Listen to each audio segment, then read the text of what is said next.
Guys, I'm already messed up. um, so everything I said at the end of last week's stream, I've decided to reverse my decision on. We'll get into that in just a minute. So, hello everybody. Welcome here to twitch.tv/Simodian, where, as usual, we are playing Kingdom Death Simulator. As always, start off with our regular content warning. So, Kingdom Death Monster, and by extension, the Kingdom Death Simulator, is a very mature game. It contains a lot of mature artwork, as well as descriptions and depictions of violence, gore, body trauma, as well as descriptions of mental trauma.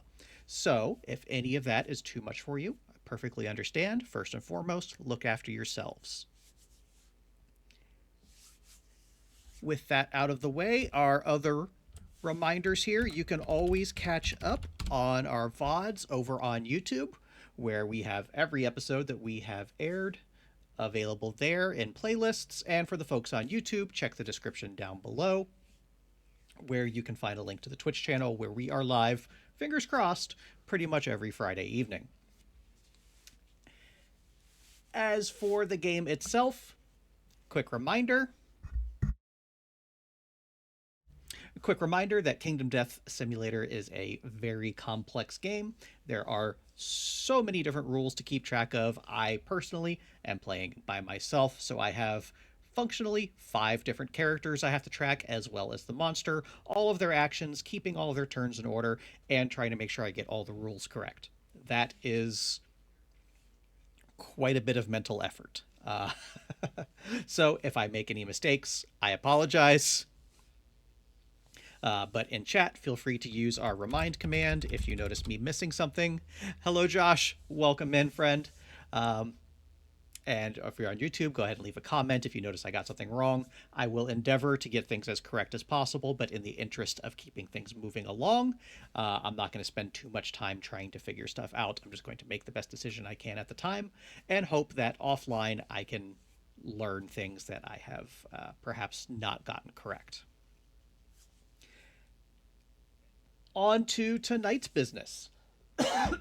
Excuse me.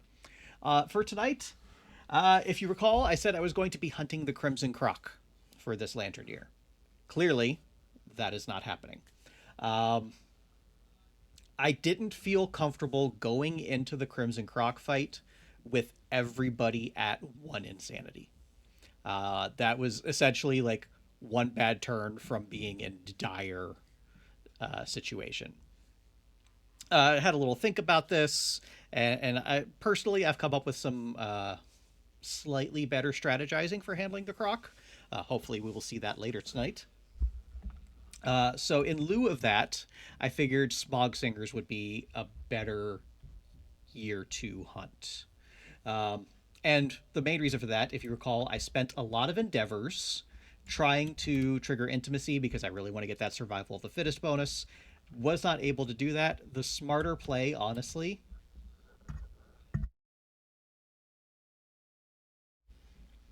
apologize, friends, got a bit of a cough tonight, it appears. The smarter play would have been to spend those endeavors on drums and then just get insanity.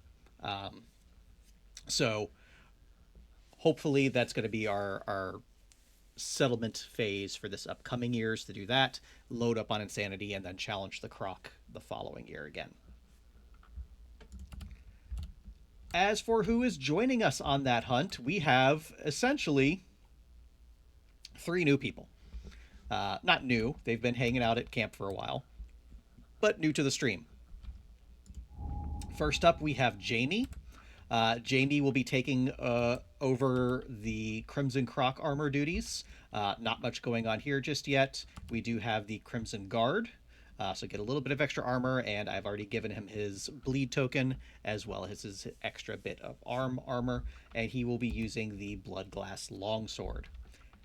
I'm trying to remember. I don't think the Smog Singers had too many, what's the word I'm looking for? The tough locations, the things that'll ruin the Honed. I'm completely blanking on that word right now, but we'll know it when it comes up. Gregor has moved over into our tank slot. I want to keep him hopefully super dense. Thank you, Josh. I want to keep him hopefully as alive as possible, so we got him plenty of armor to get him to that milestone to trigger his philosophy there. Other than that, nothing special going on. Just rawhide set with an axe. Our flex role is going to be manned by Octavia. Octavia has our Crimson Pearls, so primarily she is going to be trying to do some fist and tooth stuff if she can hopefully get into the blind spot for some good accuracy. Otherwise, she also has the finger darts to give us ranged abilities, and I also gave her the bandages. Hopefully, she can fulfill some of that role as well.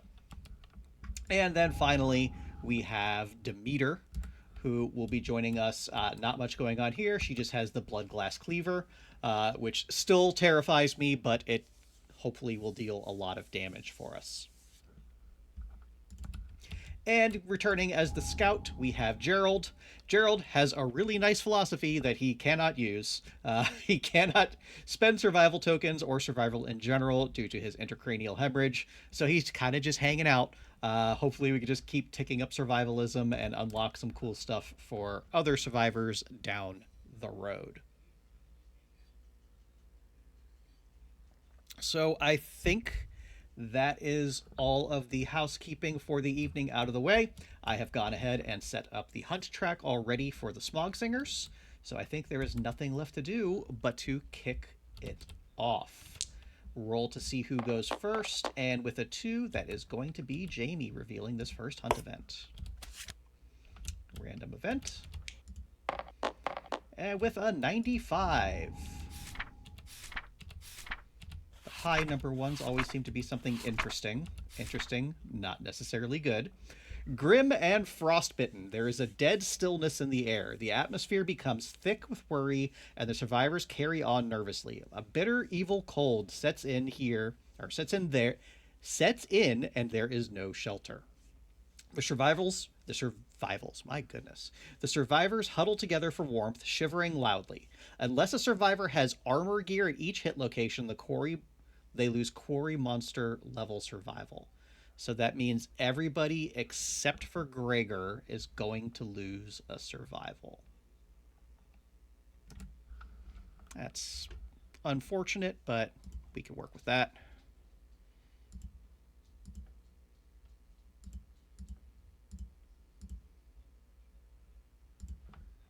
Alrighty. Next up, we have Gregor triggering our Smog Singer hunt event. Sensory overload. Your eyes water at a gaseous mist while your voice is swallowed up by an increasingly loud, low note. The survivors must make as much noise as possible or risk losing one another. The event revealer rolls a d10 and adds +1 for each instance of noisy on their gear grid and on their survivor record sheet. Well, we don't have any noisy, because noisy is a bad thing typically. With a 4, the survivors become disoriented as the mist and noise leaves them without sound and vision. They soon lose their bearings. Roll on the random hunt event table twice before moving on. Okay, cool. So we've got ourselves a 69.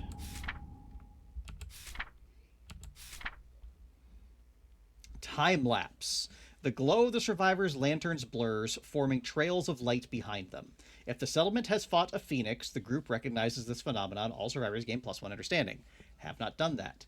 The event revealer rolls 1d10 on the table below. If any survivor has the hours ring, they may instead select a die result. Well, we don't have that.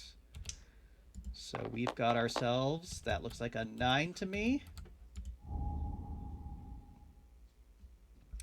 The survivors' minds fill with alien memories. They are no longer just themselves. They walk differently and speak with strange accents.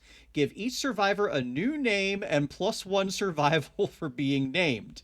Each survivor gains +1 hunt XP and 1 random disorder. Okay. If your settlement has survival of the fittest and you've already used your once per lifetime reroll, you may use it again. All right, well, we get our survival back that we lost. Everybody gets a new name. I need to bring up my random name generator. Please stand by.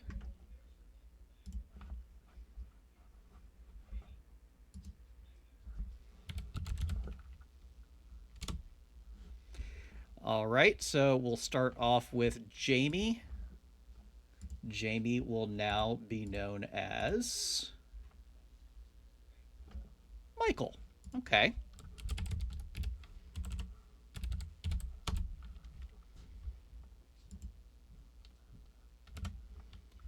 Moving on to Gregor. Gregor will now be known as. Okay. Gregor is now Altair. We have an assassin in our midst.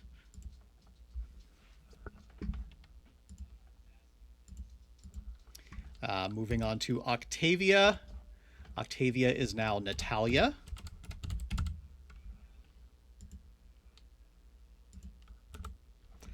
Demeter is now known as Holly. And finally, Gerald.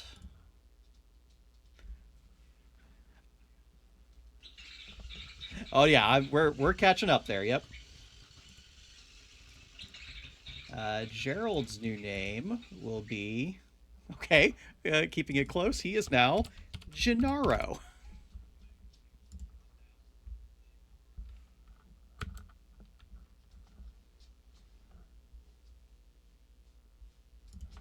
All right, so let me take care of that here. Gennaro, we'll get a hunt XP. Nice. And a survival. Oh, he can't gain survival, so that doesn't matter. And we'll just work our way backwards here for my own sanity. Demeter is now known as Holly. XP. And get a survival back.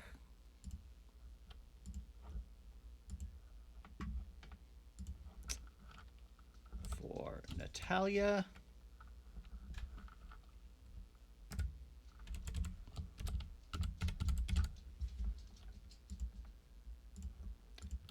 Myself a little mixed up there. Give her her XP. Bing and bing. Oops.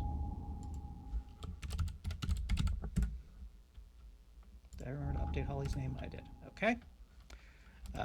Altair.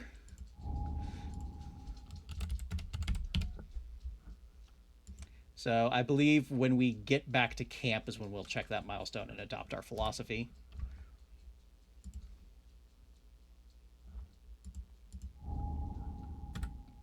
And then finally, Michael. Whoops.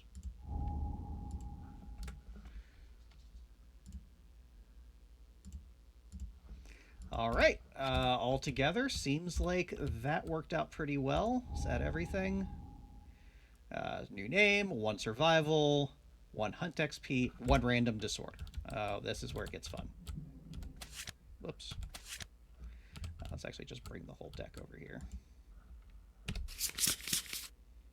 All right, starting off here, Michael gets Rageaholic. Okay, that's something we can work with.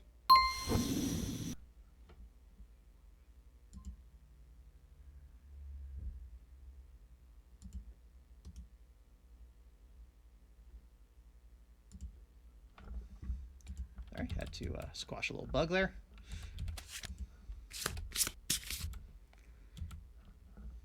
Then Altair is going to also get Rageaholic. Okay.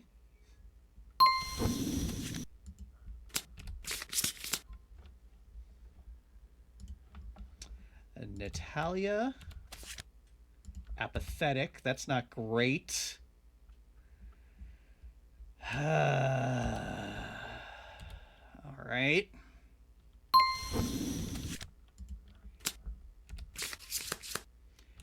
Holly is going to get what? Welchmears. This is some new Atlas thing. Things cannot be the way you wish them to be, and only death can shake you from your wallowing. You cannot depart unless you have updated the death count this lantern year. Oh. Oh. Okay. And then Gerald, or not Gerald, I'm sorry, Gennaro, gets Somnophobia. On arrival, lose half your survival rounded down. Well, guess what? He doesn't get survival anyway. So that is nothing. Alrighty. Have to roll another one before we can move on. With a 59 this time. Signs of battle. The survivors come upon the remains of a terrible battle between their quarry and some unknown foe. The event revealer may choose to investigate. If they do, gain +1 courage and roll 1d10. Oh, actually, yeah, I'm still doing all of these under Altair's turn is how I'm ruling this. I lost my spot. +1 courage, roll a d10. Otherwise, roll again on the hunt event table. Okay, so 20% chance of an ambush. That's not terrible. Remains are human. The distraught and enraged survivors each suffer 1 brain event damage. Don't like that. If the settlement has graves, they bury the dead. Each survivor gains a survival. Don't need that. Okay. Nope, they're doing fine. They just got new identities. They faked their deaths. So 60% chance of taking a brain damage. I don't like that. Not much to gain here since everybody's maxed on survival, so I think we're going to reroll. With a 19.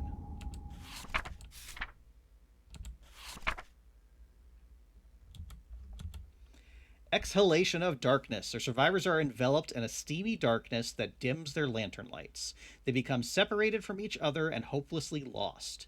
If a survivor has the leader fighting art, we do not, they boldly stride into the clammy darkness and gather everyone. Otherwise, each survivor rolls 1d10. The lowest scoring survivor becomes the straggler. Okay. We'll start with Altair, since he's still the revealer, with an 8. Move on to Natalia with a 2, not looking good for her. Holly with a 3. Gennaro, calling that a 10. And finally, Michael. Oh! Natalia gets saved. Michael rolls a 1. Then each straggler rolls a d10. So Michael gets a 9. See? Might work out. You're not sure how, but you leave the darkness with your hands full. Gain 1 random basic resource. Cool. Worked out in our favor. Perfect organ. Nice. Okay, now we can finally have Natalia reveal this next event. Sudden silence. A ravine opens before the survivors. The ever-present chorus of insects and motes of song are suddenly inaudible. If a survivor has 3+ understanding, I think, yes, Altair does have 3+ understanding. They insist on a different route, end this event. Sold. Nothing negative happened. And then finally, Holly will begin the showdown. So I've already got our showdown more or less ready. Just have to remember how to set up our survivors. So we have the Smog Incense terrain card, 1 random terrain card. Smog Seekers the red spaces, facing the Smog Incense. Place survivors in the blue or purple zone. Survivors in the purple zone gain a guilt token on arrival. Yeah, we're going to start over on the blue spots.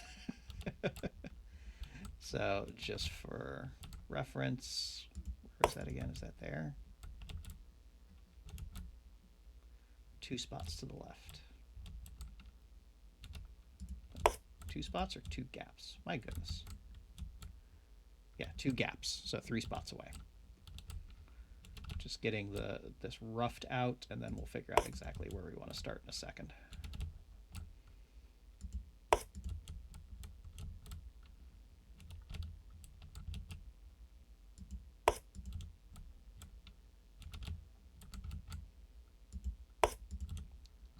Correct. Nope, it is not. I should have 1 more space in there. Ah, yes, this one should be down here. Got it.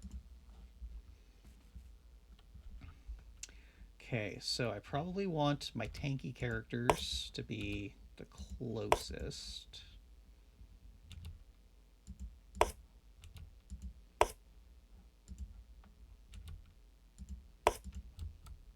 That's probably for the best. And what is our random terrain? We had a survivor corpse. Okay. So we're going to put that 1, 2, 3, 4, 5, 6. And that's what Gennaro is going to be doing on his first turn.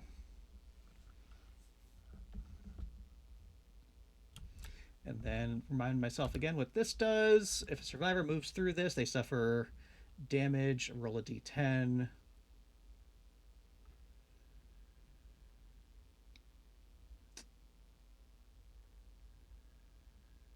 Yeah, so really not something that we're going to mess around with.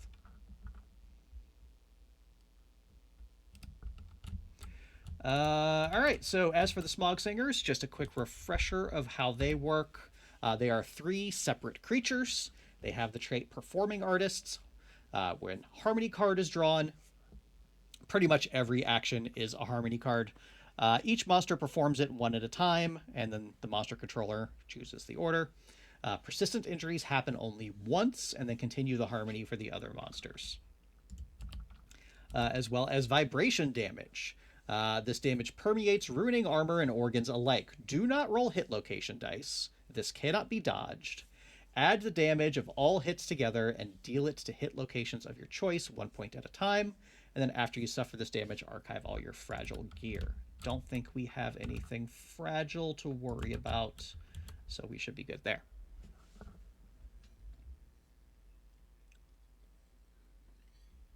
We also have Bloody Hands. So every time you wound the monster, you gain a guilt token. And then if you have 3 or more guilt tokens, you are guilty. As well as a song, which will come into play at various points throughout the fight. We're basically only going to manually do this if guilt gets out of control. Other than that, I think we are set.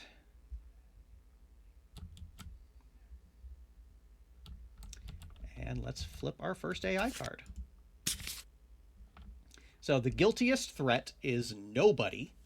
So no target, Song of Smog. Okay. Song of Smog. Is that here? Yes. The monster moves 3 spaces away from as many survivors as possible and assumes a peaceful pose. The monster is knocked down. If you wound a knockdown Smog Singer, gain an additional guilt token. This is not something we're going to be participating in because that's going to stack up guilt really quick, but we're still going to do the other parts. 3 spaces away and assumes a peaceful pose. So we're going to boop, boop, boop. 1, 2, 3. 1, 2, 3. All right. Solid. Around to our survivor's turn. Gennaro is going to do his normal business here of investigating our resources with a 6 plus 2 insanity and a random basic resource. Excellent.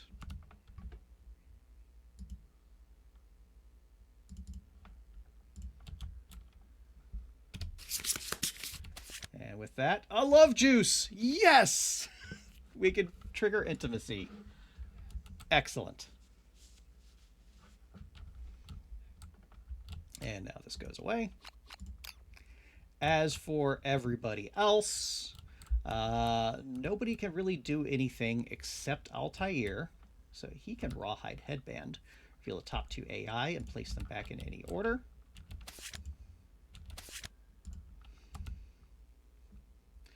All right, furthest threat in range. Oh, I hate this stupid thing. Yeah, I don't want to do that. And it's another Intimidate. Okay. This is actually fine.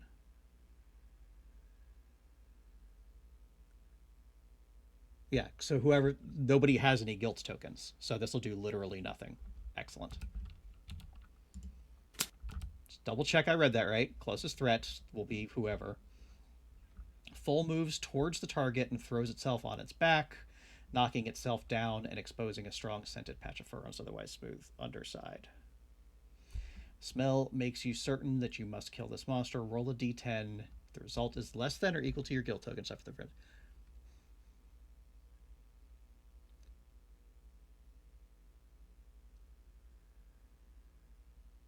Does this is this knockdown? Like it says knocking itself down.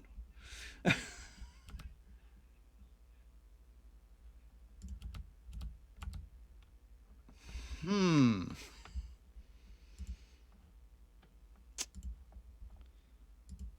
Interesting.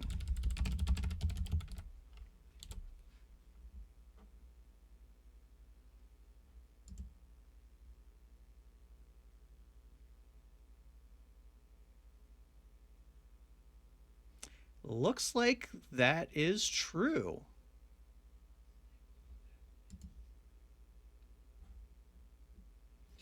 Okay, well, we are in business, I think.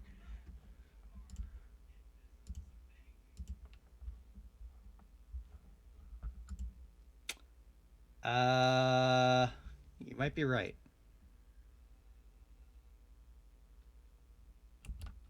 Let's double check. I know they get up at the start of their turn. Because otherwise, this wouldn't make any sense because they would stay knocked down. I think they only get up at the start of the monster turn.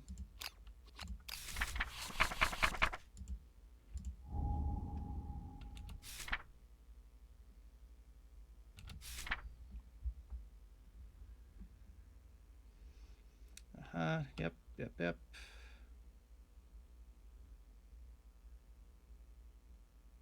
Yeah, it stands when it draws an AI card. Or trap is played, or at the start of the next turn, monster or survivors. Okay. Then what does this... I still don't understand how this card works.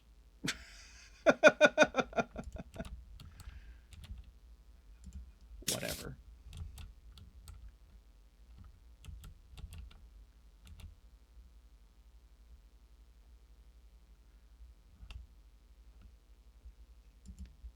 Alright, well, so I probably could have attacked this turn then. It's fine. Nothing bad is happening.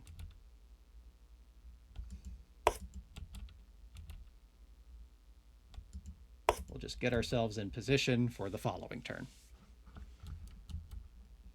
One of these days I'm going to figure out this card.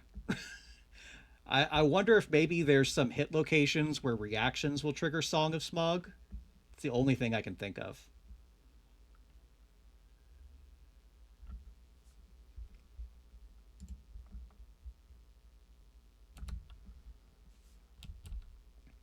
All right, anyway, we're saying that's our turn and just ending there, at which point we will draw the Smell of Trust. So again, Smogsinger full moves towards the target and gets knocked down, and nothing happens because we have no guild tokens. So this doesn't do anything.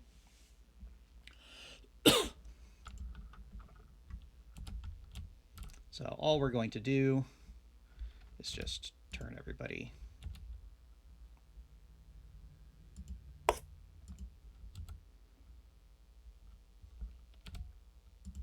Just like that. All right, so now we're going to take our first real turn. I do want to keep Gennaro close. Because when they do that furthest survivor thing, I don't want him to be like out in the middle of nowhere and then they all fly away. I mean, he could potentially get in there and try to do some work too, but actually we might do that. We might just have him... If he can get into a blind spot, I think he'll take a shot when he can. But let's just kick it off. Michael might as well come around here. Oh, he actually might as well stay in the blind spot. There's no reason not to. Michael has our Bloodglass Longsword. So 2 speed hitting on 6s. With 1 hit. We've got Back of the Head. All right, this has a reflex, so we'll see what happens in a second. So this has honed 3, so it's functionally strength 3 at the moment. Smog Singers are toughness 7, so we need a 4 to wound. And we're starting off all right. So we get this thing out of here. We'll deal with the reflex in a second. I also got to deal with, not you, guilt tokens. So he now has 1 guilt.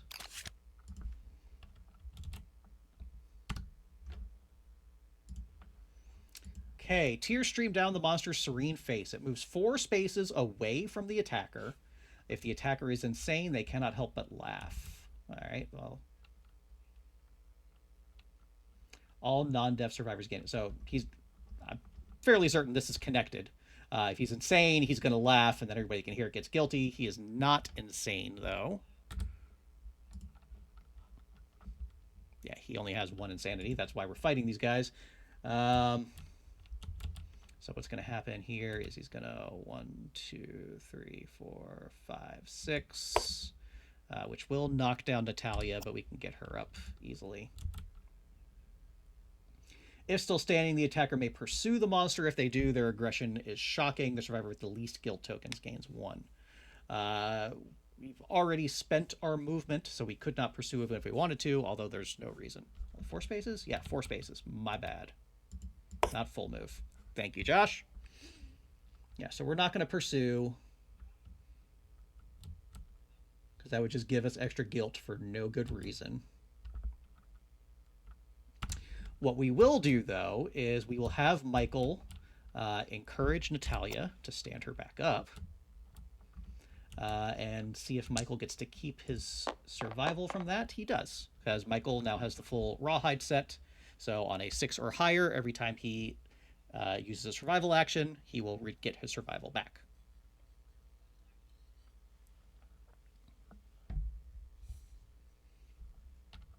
Yeah, that... Wait a second. We'll say Altair. I'm sorry. Michael was the one attacking. Altair is the one who's going to do the encourage. And then with that, Altair might as well step around and do the same here. So with his bone axe, 2 speed, hitting on 6s. I just renamed everybody. I barely learned their names the first time around. He will get 1 hit. Cool. Nothing really important here. So again, wounding on a 4, same as Michael was. Oh, unfortunate. Okay. We might as well have Natalia go next. She is in the blind spot. She is our fist and toother, correct? Yes. So she will do that. So she will be 2 speed, hitting on 7s. 1 hit. Okay, we'll work that out in a second. So with the Crimson Pearls, I forgot to give her bleeding tokens. Actually, I'll only give her 2, because we'll say that on that turn where nobody did anything, she would... I'll give her 1. She would remove 2 of those from herself. Gonna do a small retcon there, but I feel that's okay. Oh no, we want her to keep those bleeding tokens. Never mind, because that will give her 3 strength. So again, wounding on a 4, and she will be critting on a 9 because Fist and Tooth has deadly. So that's how it's going to be. Okay, no wound, so nothing happens. And then Holly will take her turn.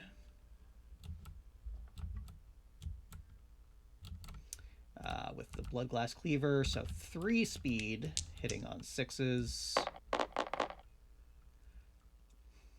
Huh. Okay.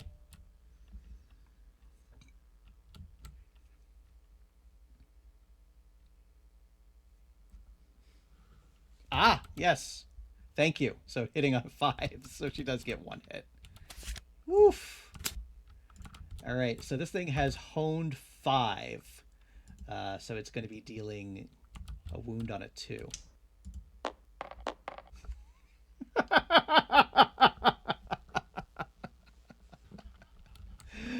All right, so nothing happens there. Good turn, team. All right, what's our next card here? Closest guilty threat is nobody, and then we're going to Song of Smog again. 3 spaces away, so we'll say 1, 2, 3. 1,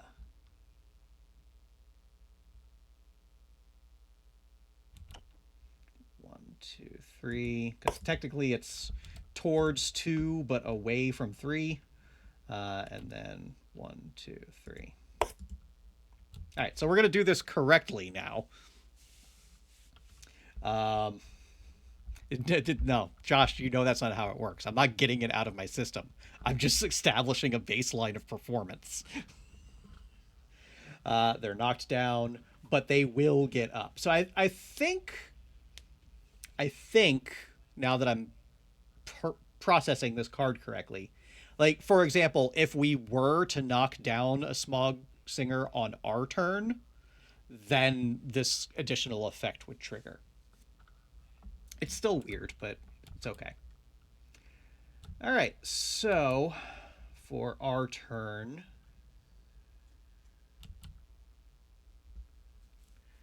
let's just continue in our like regular turn order. So Michael, again, let's do our math right. Hitting on 5s. Got a perfect hit. That doesn't really do anything for him. Nothing negative here. So again, wounding on a 4. Another wound.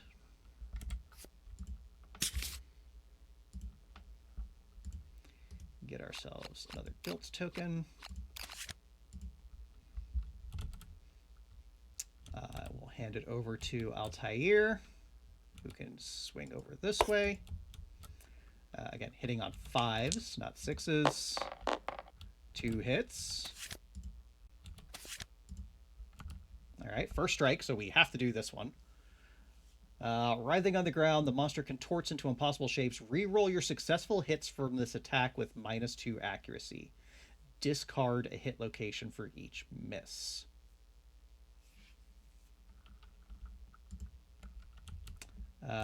So what were we? So we hit on 5, so now we need to hit on 7s. Okay, so we get rid of 1. We might as well get rid of this one because it has negative stuff associated with it. But we can still attempt to wound this one. So with 3 strength, again, wounding on a 4. A crit! Nice! All right, let's figure that out. Wrong button. There we go. The monster's fin flops pitifully. The pustules on its tail leak radiant streams of smog. Gain 1 random monster resource and full move all Smog Singers away from you. I don't like that. Alright, we've got ourselves a Whistletooth. So he will stop there. 1, 2, 3. And he will stop there. Well, that kind of throws things out of whack.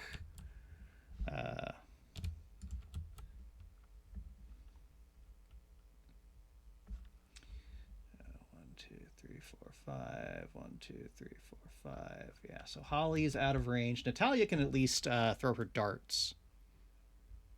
Now it's full move? My goodness. I can't read today. Where was I? Yeah. Yeah, full move. Sorry. 3 more for you.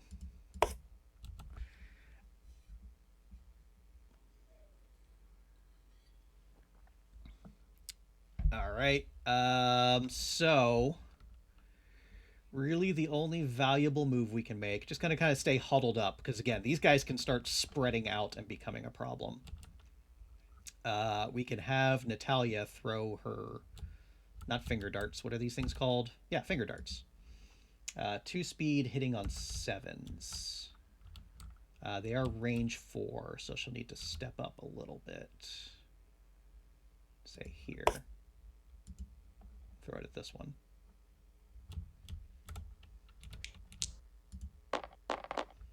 No, not happen. All right, worth a shot. And then Altair needs to get a guilt token as well.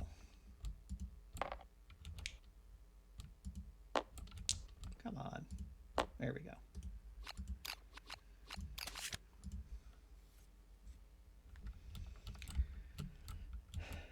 I was hoping for more that turn, but can't be too upset. Peace offering. Same thing again. Nobody's guilty yet. So Slogger Smog, move 3 spaces away. All right, now we're scooting all over the place.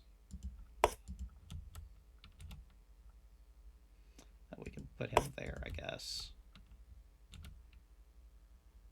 All right, so Altair is in range for an attack. Natalia is as well. All right.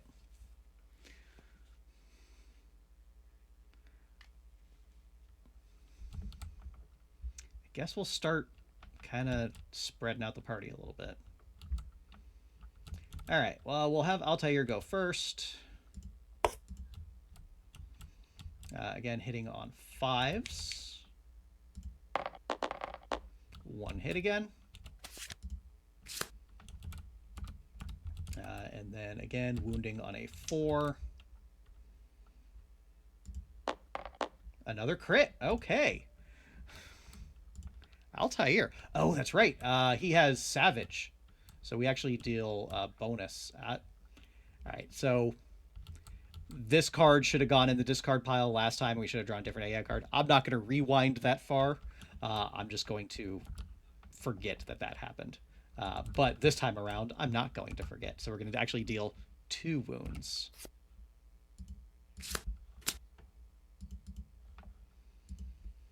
The monster deflates into nothing. You are overcome by mixed emotions. Gain an additional guilt token. Remove the wounded Smog Singer miniature and archive this card. Okay. So he'll go up to 3. So he is now guilty. So we now have a guilty survivor. And this entire model just goes away. Well, we'll just remove it from the board for now. Something might happen. And then take this 1 card and archive it. Don't archive the whole deck. All right, that's an interesting one. So that was actually like largely negative on the crit, although we're removing an entire attack from each time around. That's an interesting one. All right, Natalia might as well get in. Because, yeah, Michael will be out of range. So she's using her Fist and Tooth again, hitting on 7s. Got a hit. And again, wounding on a 4, critting on a 9. It's turning around.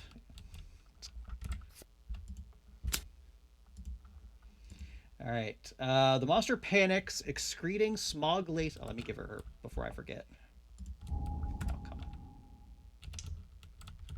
Gotta remember to do things in like the same order every time, or I'm going to forget it one of these times. The monster panics, excreting smog laced with fear hormones from its mini nipples. If the attacker is guilty, primal fear overtakes them. They move away from the monster and suffer brain damage. Well, she is not guilty, so that does not happen. As for everyone else, I guess we'll just start moving Michael this way. And Holly. Right. We don't want to pass through that, right? Did I mess that up? I think I might have accidentally moved through that before when I shouldn't have, but again, lots of things to keep track of. Try to do my best as I can. I guess the fact that I should have taken an attack that first round kind of balances out. Okay, that's everything we can do. True Kiss, closest threat. Okay. So this one's going to target Natalia. This one is going to target Michael. 7, 2, 3, 4, 5, 6, 7. Yeah, so Michael.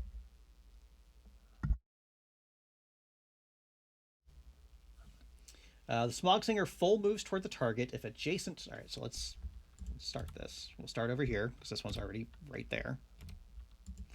If adjacent to the target, the monster gingerly embraces them. They pull the survivor in for a kiss that fills the survivor's lungs and belly with a heavy smog. Roll a d10. On a 3+, the target belches gouts of smog, then starts to sing. Flip their song card face up. If they're already singing, gain a guilt token. Okay, so we'll start with Natalia. Roll a d10. All right, so she will flip her song card face up. Song of Shame. When this is turned face up, remove all your guilt tokens. Handled. Your quavering voice rises to meet the monsters. You cannot tell them apart. Suffer -1 movement, strength, evasion, and speed. Oh. Okay. Movement, strength, evasion, speed. Where am I at on tokens? There's a strength. There's a speed.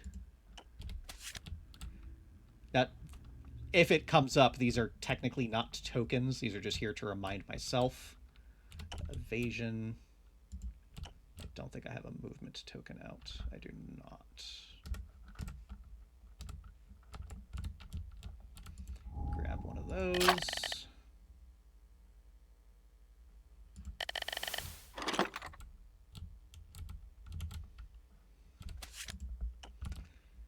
That's not great.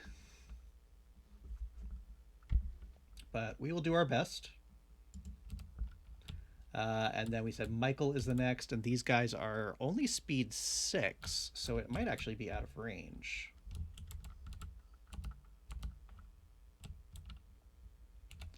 One, 2, 3, 4, 5. Nope, we're in range. So again, 3+. So Michael will start singing as well. Song of Solidarity. Okay. When this is turned face up, remove all your guilt tokens. Check. Your voice calls out to the Smog Singers, warning and encouraging them. All monsters gain +1 speed. Okay. We haven't drawn any attacks yet, which means they're in here. Alrighty.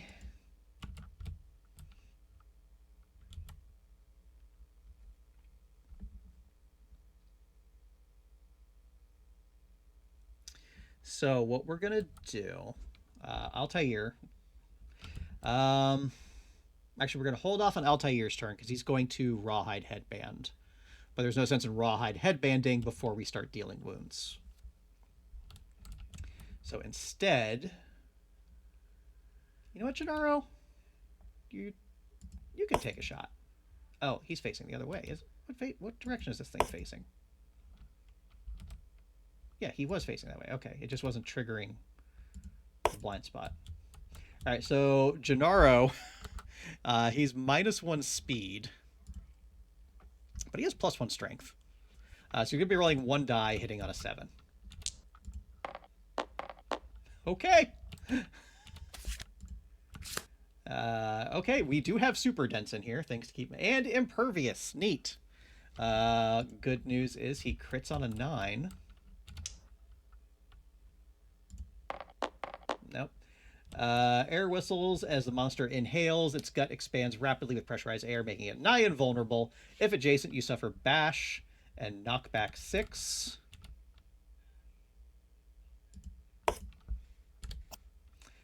And 1 insanity, because why not? All right, you tried your best, friend. Michael, why don't you show him how it's done?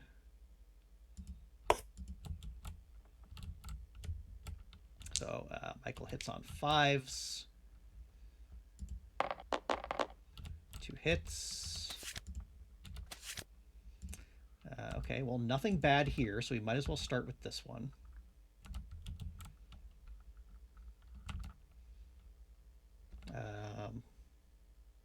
Yeah, don't want to be doing that one just yet. So yeah, Michael wounds on F4.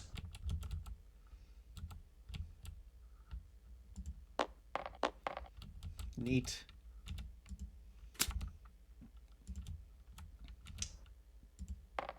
Yeah. Okay, we got a crit. So we ignored that reaction. Let's come on. Let's deal those wounds before we do anything else. Okay, so we've seen everything in the deck. So the deck actually isn't that bad for us, it looks like.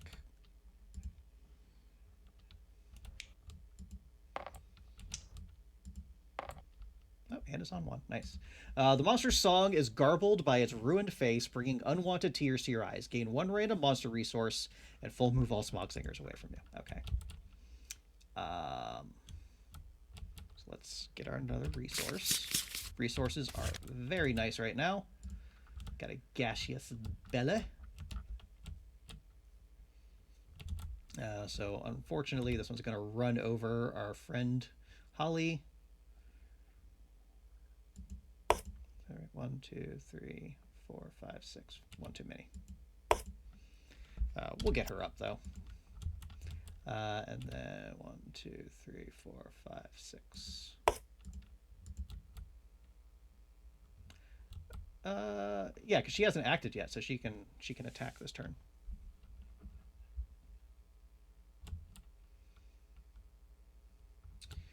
So let's do that. Let's have Altair stand her up. Altair loses that survival. No big deal. I think we're doing all right this fight. So we'll stand her up. And she can get herself into that blind spot. With the cleaver, so she's hitting on 5s. Oh, this is probably should have gone with somebody else, but too late. Yeah, 3 hits. There it is. I knew it was coming. Song of Murder. Technically, right, she's -1 speed, so she would have rolled 2, but the trap was the second card. The Smog Singers turn red with anger, their faces contorting in rage. The attacker gains a guilt token. Why do these things go in like weird random directions sometimes? All survivors are doomed. If the attacker used a ranged weapon, full move the Smog Singers towards the attacker. She did not. The attacked Smog Singer begins to sing a harsh tune. The attacker and all survivors in the song zone. So that will also... Oh, no, that was Holly. My goodness. So she was attacking at 3 speed for what it's worth. Let's do that right. Yeah, so it's going to be Holly and Natalia. Suffer an emotional breakdown. I think this is okay because we're not very guilty.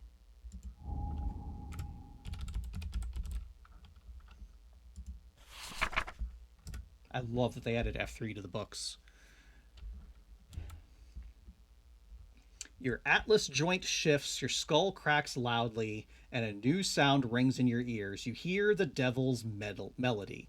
Hear the devil's melody. Choose the result based on your number of guilt tokens. All right, so let's resolve Holly first, since she's the one that triggered it with 1. The melody descends like a searing curtain over your body, and your feet blaze into aching motion. Full move away from the monster and suffer 1 brain damage.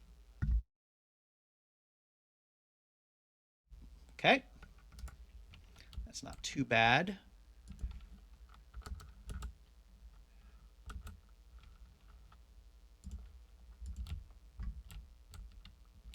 One, 2, 3, 4, 5. And then Natalia has no guilt tokens. So you meet the monster's gaze without guilt. A tear swirling with glittering smog emerges from the corner of your eye. Gain +1 understanding. Limit once per showdown. Nicely done, Natalia.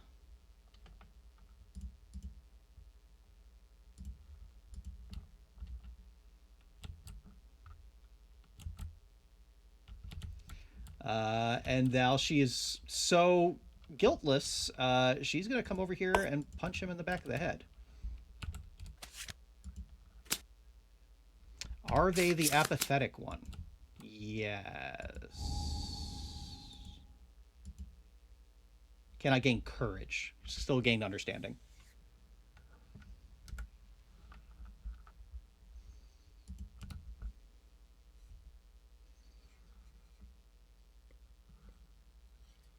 It's okay. I completely forgot about it. I know we had the Rageaholics, apathetic, and this doesn't matter during combat.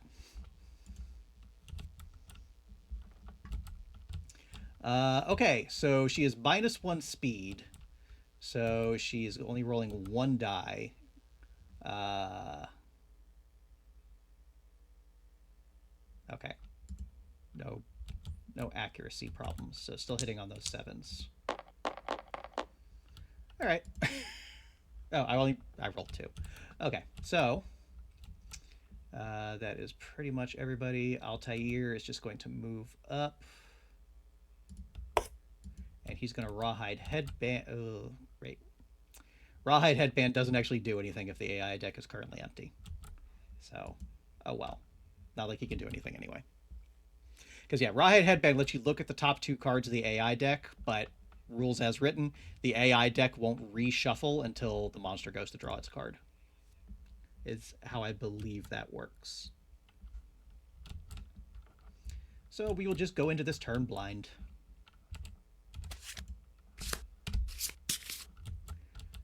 All right, we have got Reverberating Connection, Guiltiest Threat. We do have a guilty person. That is Altair.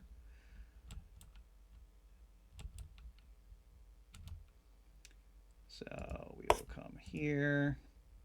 And then I don't think he can get there.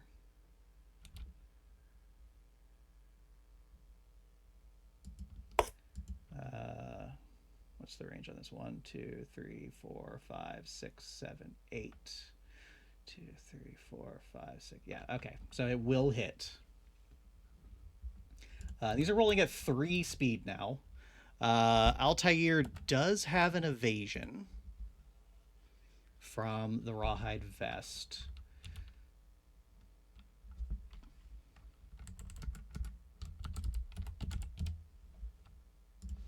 So 3 speed hitting on 5s.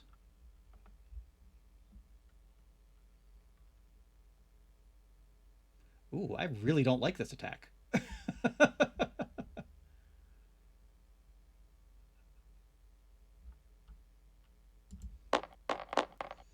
Yeah, that's 3 hits. Oh, this is not going to go well for Altair.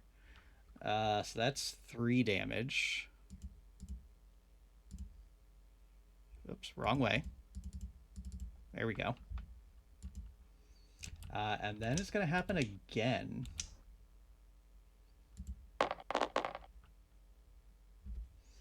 Okay, so the second attack completely whiffed. But the first attack, if a survivor suffered damage from this attack, the sound resonates with their guilt. They suffer damage equal to their guilt tokens. So I believe that means he takes an additional 3 damage.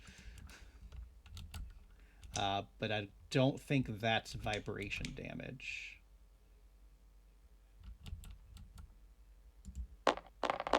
Body waste, right? Because specifically this is vibration damage, but this doesn't say vibration damage.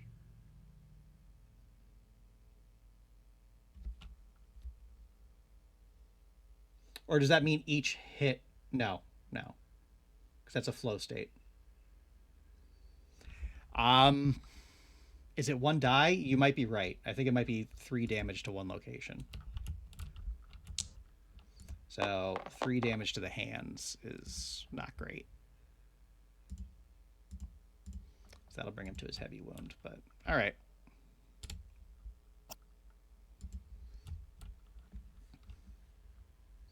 Yeah, that card could use a little extra wording. I think it's somewhat confusing, but I think we got that as right as we can without spending half an hour on Discord.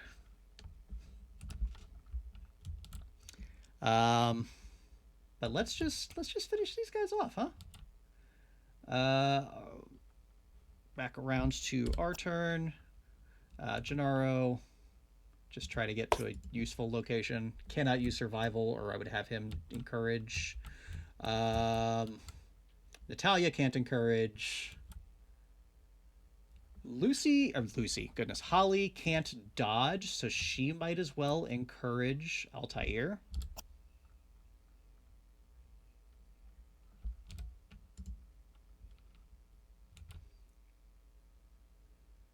So he can just scoot around.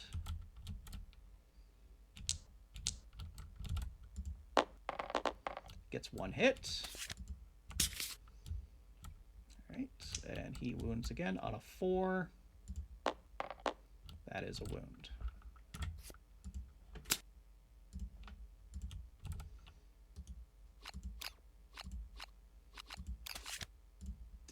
All right, smog pours from the rows of memories on the monster's back. Full move the monster towards the attacker. Check. If adjacent smog chokes you, suffer monster level brain damage. Okay. Check. If you are insane, nope. You see a Dizzling City and its greatest champion, the Fight King. With a single punch, it knocks you out. All right. So that's all that happens. Unfortunately, means Natalia cannot get into a blind spot. So the best play for her is just to use her darts.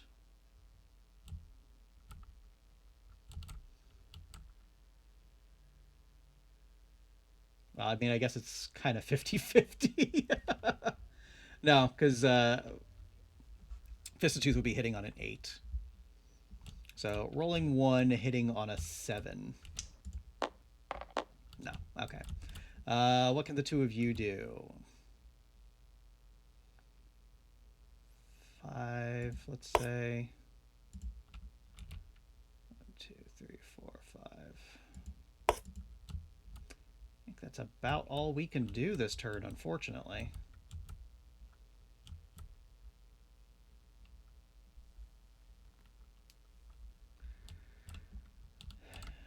All right. Theremin Theater. Again, closest guilty threat is going to be Altair. Oh, wow. This is bad. The monster emits a haunting sound that stresses the soft tissue between your bones. All right, so again, 3 speed, hitting on 5s. It is 2... Oh, God. All right, so he has to dodge 1. Yeah, because he's going to lose survival anyway, so you might as well... Can't.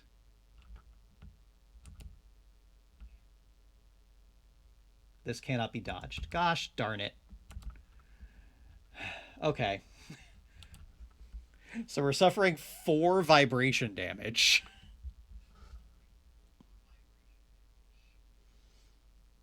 One, 2, 3, 4.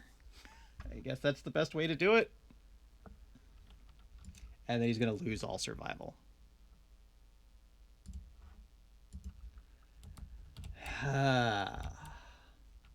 These cards weren't so bad when we weren't guilty. All right, we gotta step it up, guys.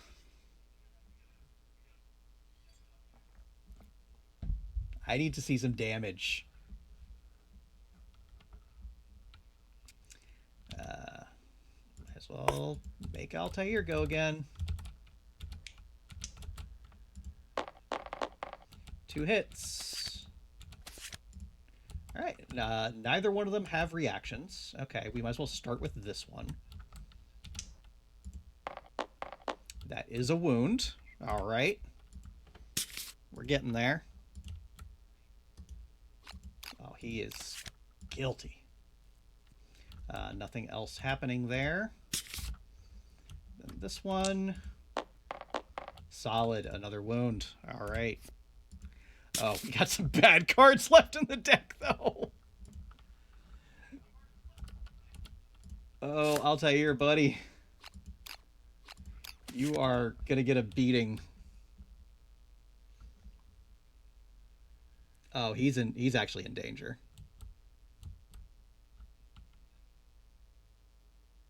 If he survives this next turn, he honestly just needs to start running away. Hopefully it won't come to that though. 2, 3, 4, 5. Holly, let's do some damage.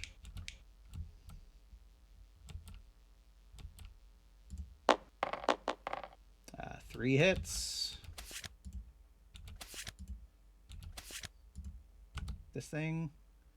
All right, so we got to re-roll all 3 of those. So hitting on 7s now. Yeah, hitting on 7s. So we discard 2. Might as well discard these 2. And she is wounding on a 2. Alrighty.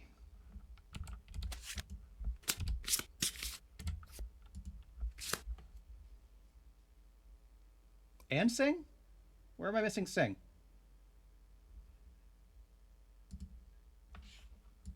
Oh yeah, Altair can sing. It's actually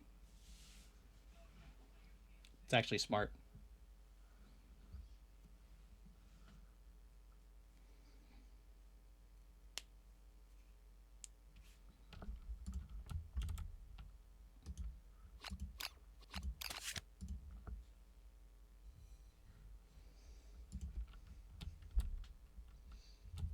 Yeah, because that'll clear his guilt. I'm pretty sure every song says clear your guilt. Yeah. He's got to, we either need to kill these things or he needs to survive because both of those attacks left are not great.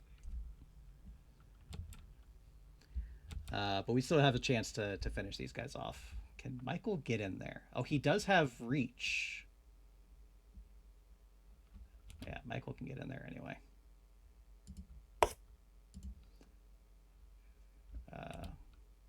Let's actually... Let's move Natalia in first. Or no, Natalia can just stay here and throw her darts. That's fine.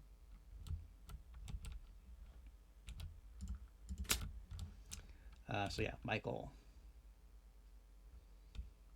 Might as well stop there. Actually, let's think about this. No, that should be fine. Whatever. Let's just do it. Hitting on 6s. Got a hit. All right, wounding on a 4. That's the wound. All right, so I think all the super scary stuff is gone. We'll look at the basic in a second.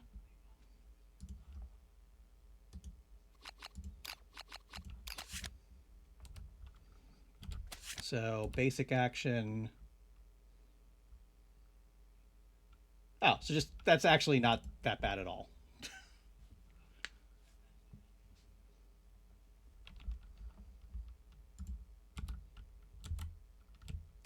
But maybe Natalia can just end it with a dart. Okay, she got a hit. Oh no, she's got to roll a 9 to keep it. Oh my gosh. Okay, Natalia.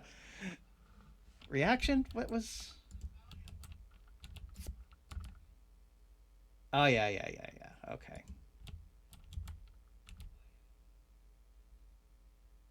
Solid. Yeah, because Natalia's still in range at this one, so that's fine. So she's -1 strength. So she needs a 6 to wound.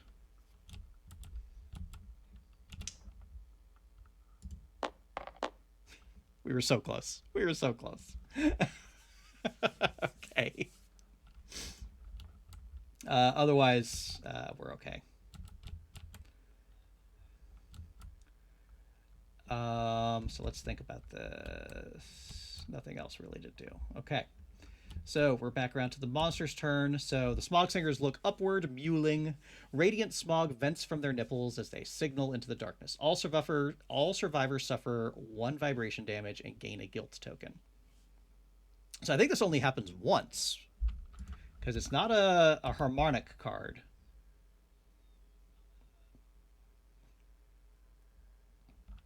So this just only happens once. Okay.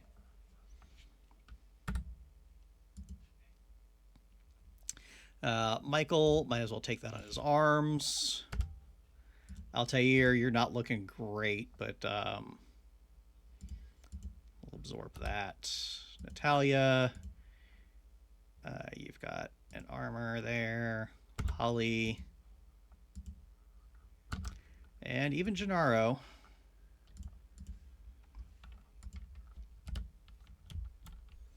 Then everybody gains a guilt token. So this could matter for some reactions.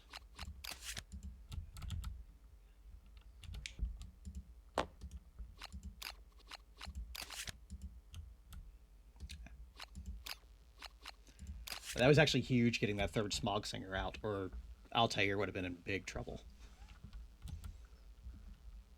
All right, let's finish this guy off. Who has the best chance? It's gonna be Holly. Just to be safe, do I want to move Altair out of the way? I think I do. We're going to play it a little safe with Altair. I'm not going to have him sing, though, because I don't want these guys to get extra tokens or something. But Holly swinging away, 5s to hit. Pick up the dice, Sam. Only 1 hit. You strike the monster before it has a chance to harden its intestines with air. If you are attacking with a heavy weapon, gain +4 strength. This is not heavy. No. But we still only need a 2 to wound. That'll do it. We have defeated the Smog Singers. That fight is so much easier when you have weapons. Our first time around when I fought those, I didn't have any weapons. I think I had like bone blades and founding stones. That was brutal. And realistically, that fight should have been over even sooner, but I kind of missed out on a couple wound opportunities, but that's okay. We have defeated the Smog Singers.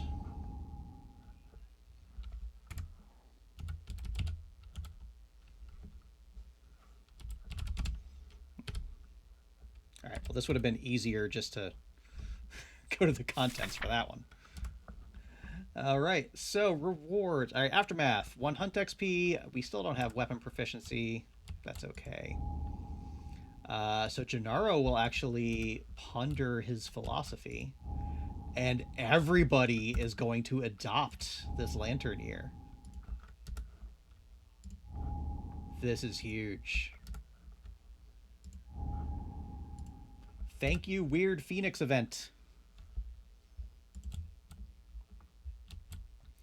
And we get the Colosseum settlement location. Snag that real quick. Where are they? Those are over in this box. Oh, goodness, Sam.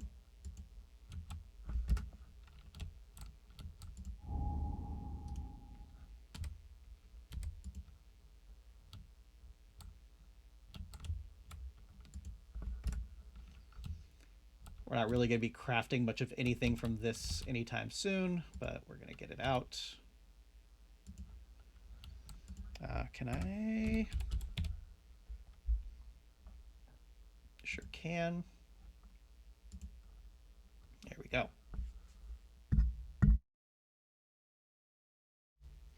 Then we need ourselves some resources. We get 4 basic and 4 Smog Singer.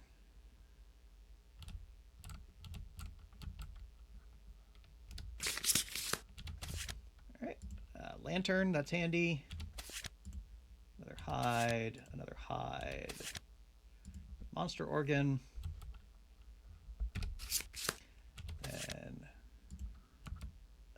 Singing Tongue. I'll pull all these out. Delicate Hand, a Pink Flesh, and a Pink Flesh. Okay. Not a lot of bone, unfortunately. I think this is our only bone. Yeah. Okay.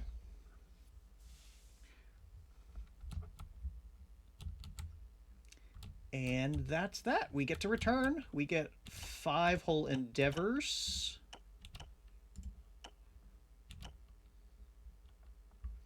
Yeah, like right now, honestly, a good move is just going to be crafting some rawhide pieces for everybody, so they can get that clothed and satiated bonus. We have plenty of hide, so that might be our play this lantern year. But first of all, we got to update our timeline. So we got a settlement event and then missing statue. We've never made it this far in the Dreamkeeper. I'm almost positive scouts get endeavors.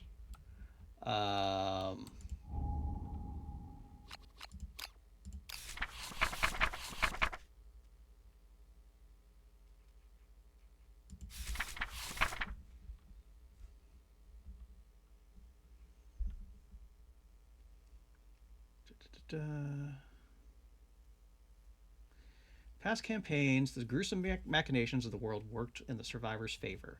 Even if the hunting survivors were lost, the gear was inexorably returned to the settlement, carried by strange creatures that herald the survivors' demise.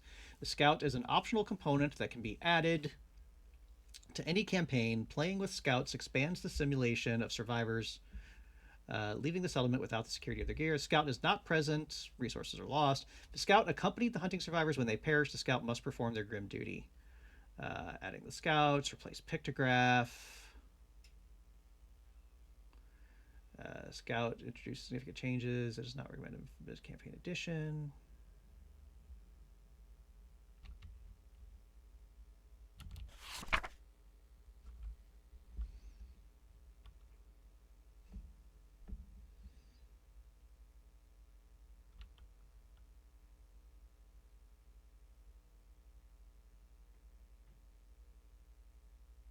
Yeah, if the scout survives to return to the settlement, they contribute endeavors as normal.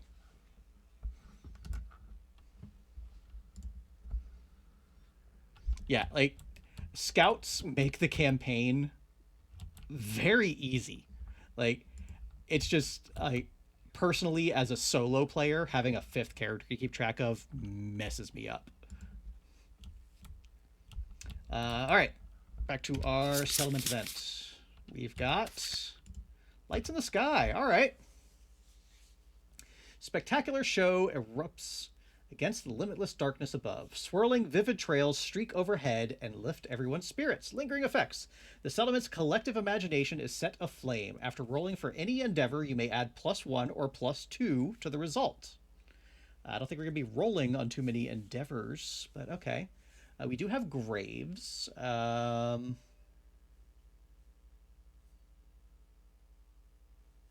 I don't think that's super worth. So the only person we have that's insane right now anyway is our scout. Wouldn't mind picking up some survival, but I think we'll be okay. All right, so solid. And then what was this thing called? Missing statue.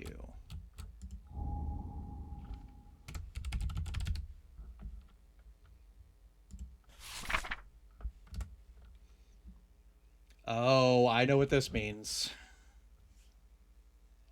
Resplendent statues contemplate the settlement from a distance. A space in the colonnade is conspicuously empty. Bone Eaters hunt the survivors. Replace a random basic hunt event card with Bone Eaters encounter level 1 in the hunt event deck. When the card is revealed during the hunt phase, a dangerous encounter with the Bone Eaters will commence.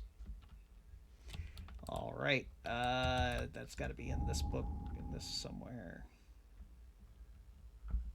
Well, actually, we can just encounter. Nope.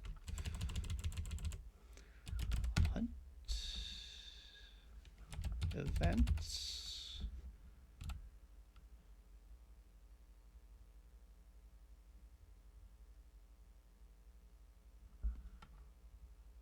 Because this will just pick up the deck on the table. All right, let's go looking. See what we can find in here.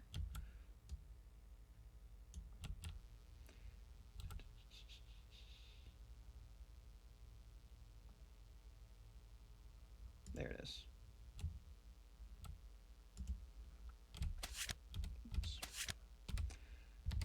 So we are looking for level 1 Bone Eaters.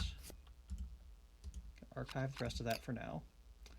And then we will come in here, take one of our basic hunt events, archive that, and add the Bone Eaters into our hunt event deck.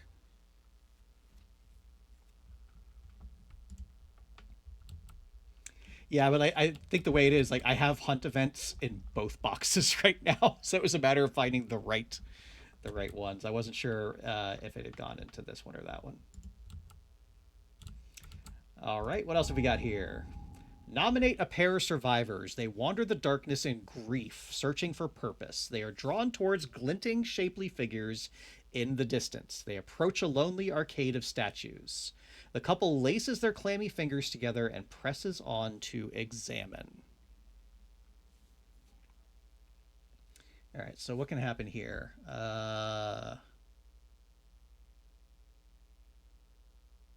That's not great.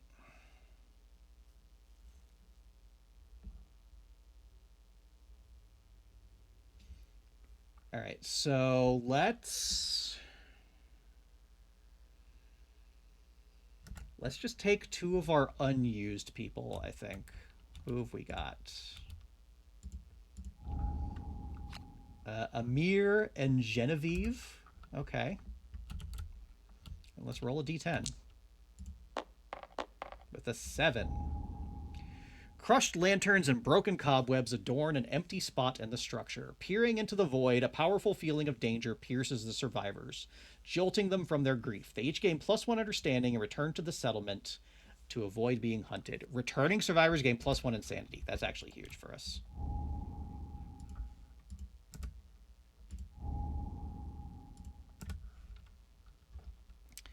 So everybody gets an insanity. That's going to help us against Croc.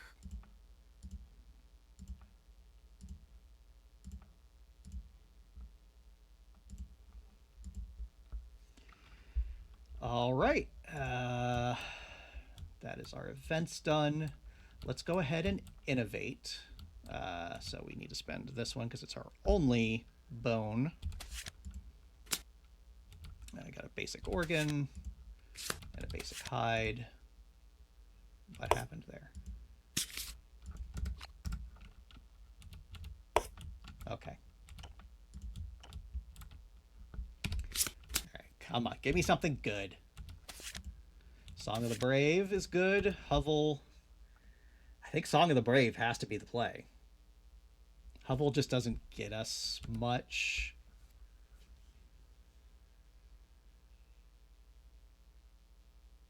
Early Song of the Brave, I'm not going to be upset with. I still don't have Surge or Dash, which sucks. But I just don't think Hovel gets us anything terribly useful right now. All right. Let's get our consequences.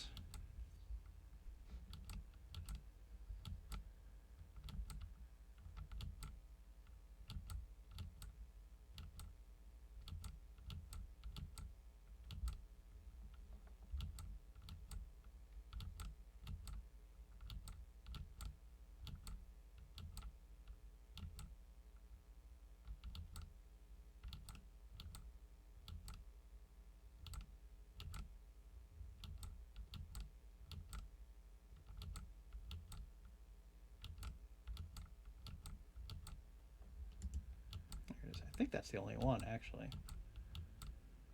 Yeah. Saga's a pretty good one. Not really looking for it early. Yep, no, we're trust me, Josh, we're getting there. I just wanted to knock that out real quick. Because I think innovations might potentially have something going on there.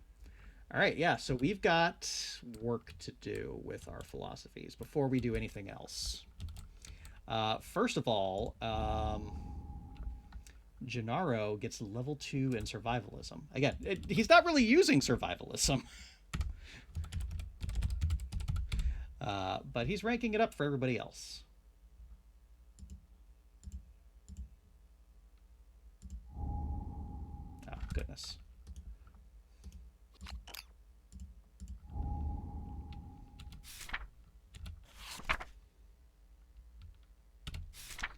All right, Chapter 2, Survivalism, Trust Fear. Survivors and their tools are feeble. No one and nothing can protect you, so you give in to fear. It electrifies your exhausted body. Gain +1 Lumi and roll a d10. All right.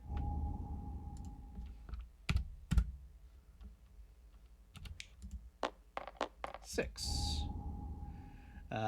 You practice keeping your eyes open while they are closed. Gain death sense.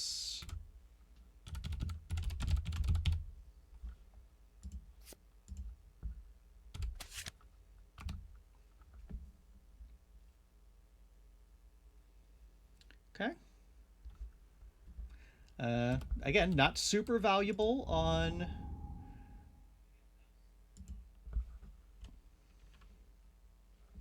Actually, I'm okay with overriding Desperate Strike because he's not really attacking.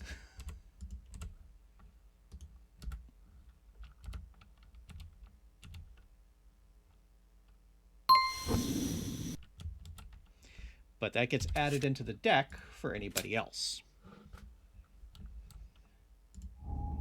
Nice. And they have fully fixed this section of the character sheets, which is really nice. What was this again? Yeah, that didn't matter.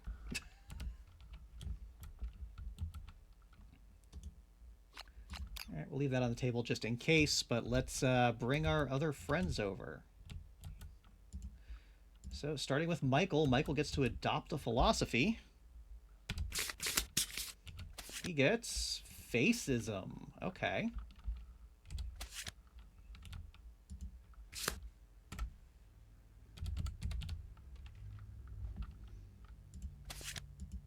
Oh, that was the wrong. I gotta put that in there anyway.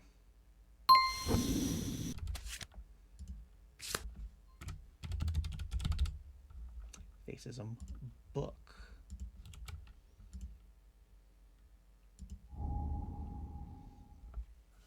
Hey, his neurosis is fixated.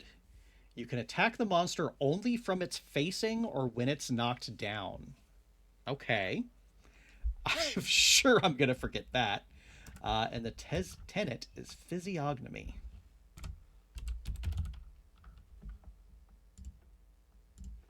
Did that already fill in? It did. But for the rest of us,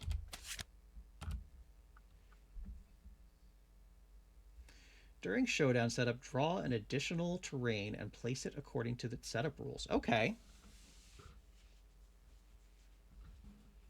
And then when you activate terrain, gain 1. Oh.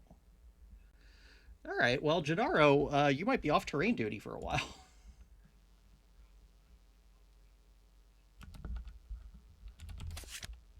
Into the deck you go.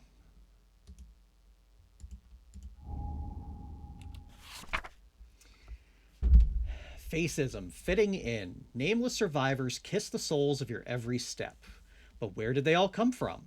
How does your own face fit among the endless tableau of blind eyes and breathless mouths? Your eyes rattle in your head as you try to meet the gaze of every face. Gain +1 Lumi and roll a d10.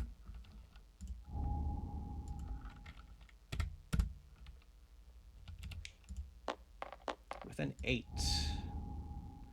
You close your eyes and step from one rocky mouth to another, letting their whispers guide your path.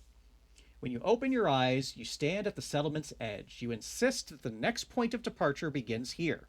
Gain +1 Lumi now and a +1 movement token the next time you depart. Well, that's actually not very interesting at all. But okay. Oops. Alright. Put him back.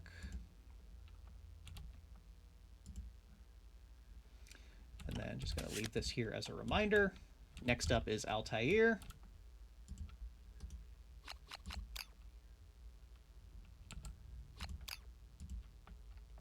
Altair gains survivalism. Okay. Someone who can actually utilize it.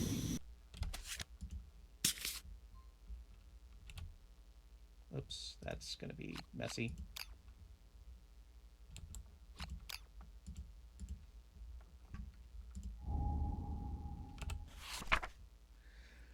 All right, Lumi, you roll a d10.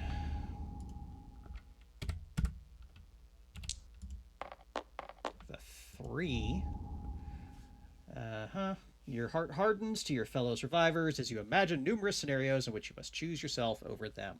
A hard lump forms in your throat. You disgust yourself. You strike the ground harder and harder until the stone cracks beneath your bloodied fist. Gain Desperate Strike. Do we have that one yet? Yeah, we do.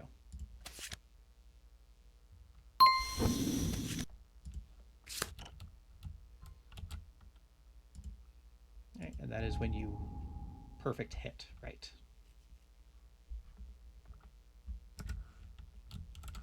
All right, Natalia.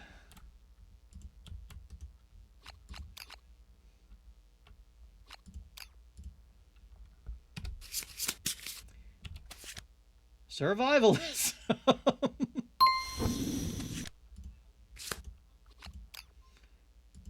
There are 5 cards in here, right?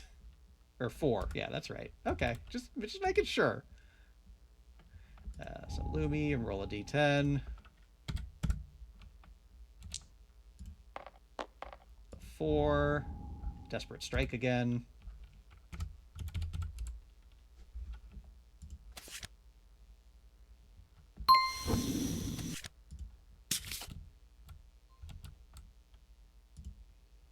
And finally, Holly. I'm just going to leave that book open. Faces him again this time. Okay.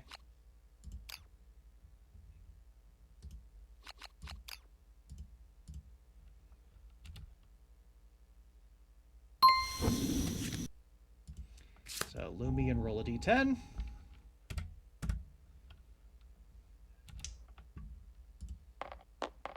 With a 3. The faces of your fellow survivors are hollowed with dread, but their faces that meet your downturned gaze are serene. You fix your own face, smoothing the lines of hardship into a stony mask of tranquility. Gain Stone Heart.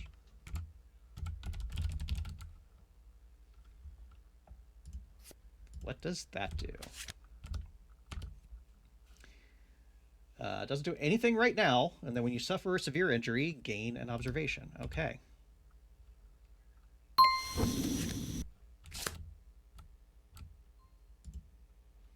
All right. Well,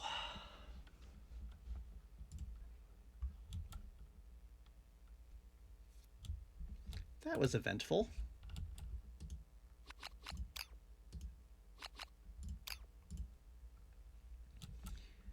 All right, so I think the next thing we should do, because that's all that resolved, let's go ahead and consume our love juice. Let's just trigger intimacy right now.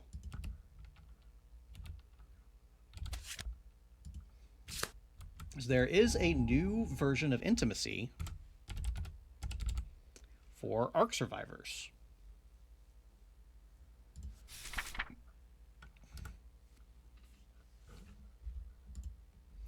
Nominate 2 consenting survivors to be parents and roll on the ARC birth table below.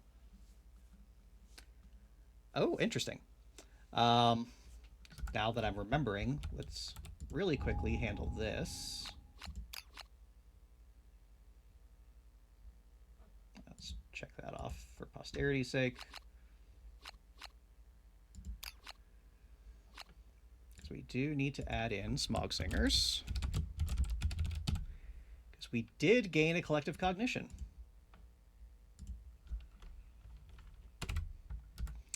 Nothing happens until we get to 5, but that's actually relevant here.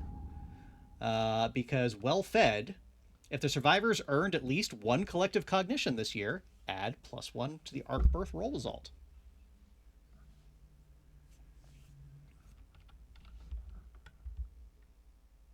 So roll a d10 and add 1. Whew. So we get a 3. The newborn dies shortly after birth. A random parent, now a broken husk, wanders into the darkness, never to be seen again. The other grieves loss, gaining +1 living random disorder.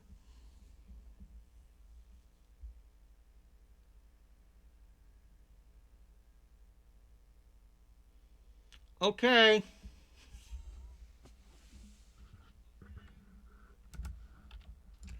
How are we doing on people here? All right, Amir. Goodbye, friend. You're never to be seen again.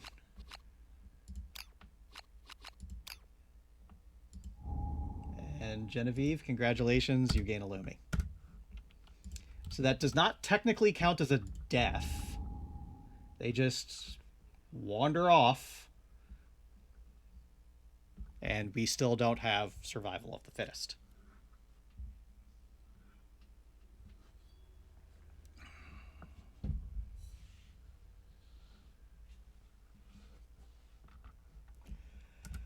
Okay. Moving on. Let's do some stuff here. Let's see what we can make.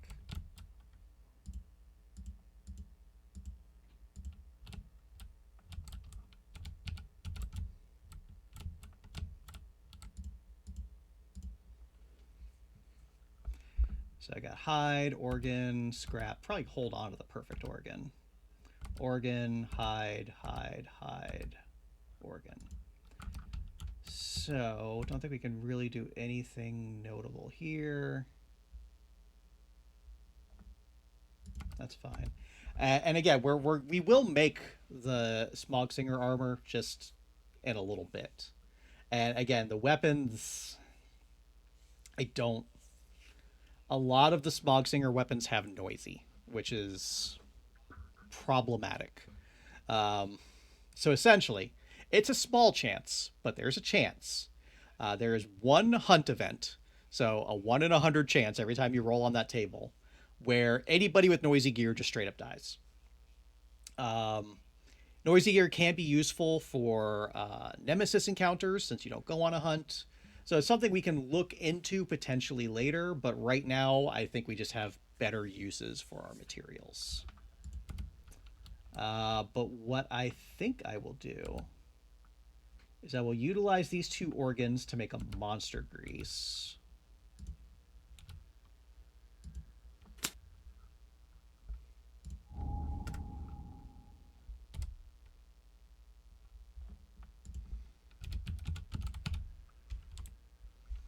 That is going to be helpful.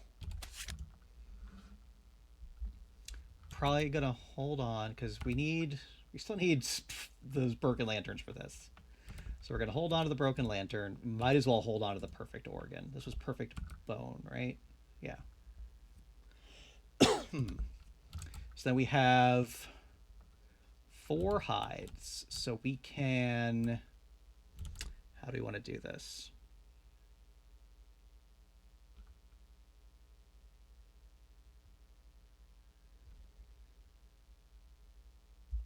Yeah, so I think what we'll do is we'll make 2 raw hides for the cleaver person, and then just probably 2 raw hides for the fist and toother as well. That's probably the smart play.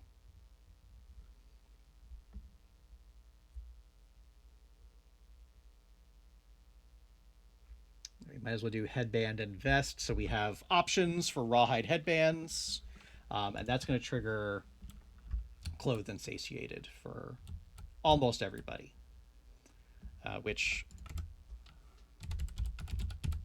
clothed and satiated, right? It's a special rule. It just must be wearing 3 pieces of armor and not qualify for any other set bonus, where as a bonus you just get +1 to all hit locations. So it's really worth spending a couple hides to get that.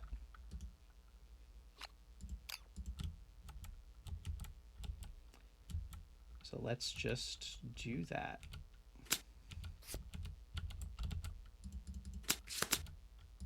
Easy.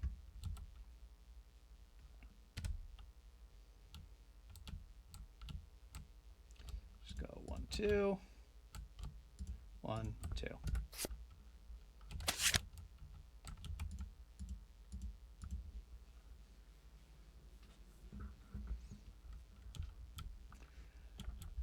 And then we can start working on other leather-related stuff after that. But that's all of our supplies. We still have 4 endeavors, and we're just going to play some drums, build up insanity for Croc next year. So let's see who's coming with us. Holly cannot come because of Welchmarts. Nobody. We did not update the death count, so Holly stays behind. Oh God, we need people so badly. Natalia probably is not worth bringing because of apathetic.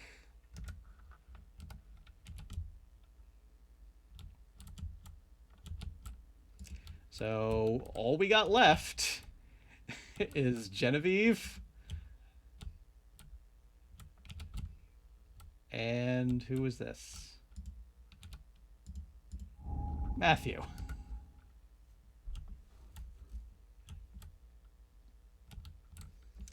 So I think the smart play is just to spend all 4 of those on drums and just build up everybody's insanity.